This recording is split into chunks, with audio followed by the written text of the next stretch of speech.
My experience with Family First Life was pretty challenging. I started working with them, had a good career, a good job, but I had to move to a different state. I wanted to be closer to family for personal reasons. I figured when I gave it a try, I seen all the advertising, but the pitches, they looked really good. I gave it a try. I went and got my insurance license to sell, went through the training, started selling. I bought leads. Bought a lot of leads through their CRM portal. That's what drew red flags to me first. You buy a bunch of leads, and how they teach it is, all right, let's say you buy 100 leads. You cold call, you try to get appointments booked. You may book 10 to 15 appointments. To them, if you sell maybe 3 or 4 policies out of those 15 appointments, then that's a good week. My experience wasn't like that at all. I think total, I was with the company for maybe 3 months, and in the 3 months total, I sold probably 4 policies. The thing that was challenging was you spend a lot of money on all these leads, you're cold calling, you're talking people that are on low incomes to purchase something that they can't necessarily afford, which is something that I picked up on later. You're trying to sell these policies. A lot of times you're calling and they say, well, I already spoke to another insurance agent in your company, or I already told them that I'm not interested. So to me, I'm like, well, if these are supposed to be brand new leads, then what am I spending my money on? If these are recycled leads, that was the first red flag. From that aspect, it was almost like a waste. Spend a lot of money on trying to get these appointments booked because you think that this perceived success that everyone seems to have, where I realized quickly that wasn't the reality. It was crazy because I remember during one of the night sessions that they were doing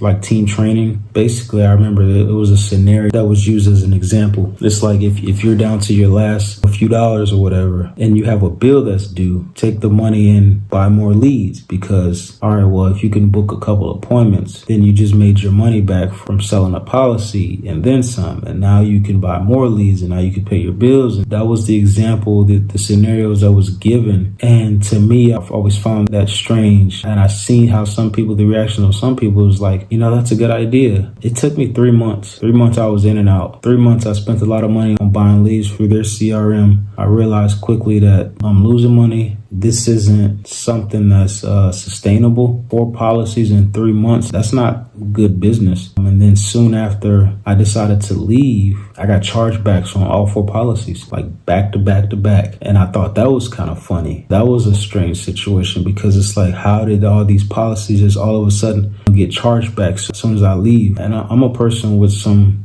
common sense, some street smart, so to say. So I picked up on things really fast, that things were kind of fishy, kind of strange. And I can only imagine people that are, maybe more gullible, people that are kind of naive to stuff like this, where they fall for this and they stay in this thing for years before they realize that they've lost everything. Family First Life definitely was a negative experience that I had. You learn from your mistakes in life. And when you learn from your mistakes, you come out as a better person. This wasn't something that you could learn from and grow from. This is something it's a waste of time. It's a waste of opportunity. It's a waste of money. I don't think nobody should get into this business, definitely not with Family First Life. It took a lot of time away from my family because I'm, doing all the trainings. I'm learning all there is to know about insurance policies. It's time away from my family. There's money out of my accounts, taking money from my kids. This was definitely a bad point in my life. It forced me to go right back into, basically don't quit your day job. It forced me to go back into my professional field, which I'm happy I did, but I feel like I should have never walked away from it in the first place. I felt like I just wanted to try something new. The advertisement looked good. The pitches looked great. They really sold it. This is my experience, my viewpoint on it. Don't get caught up in the hype. If it sounds too good to be true, then it probably is.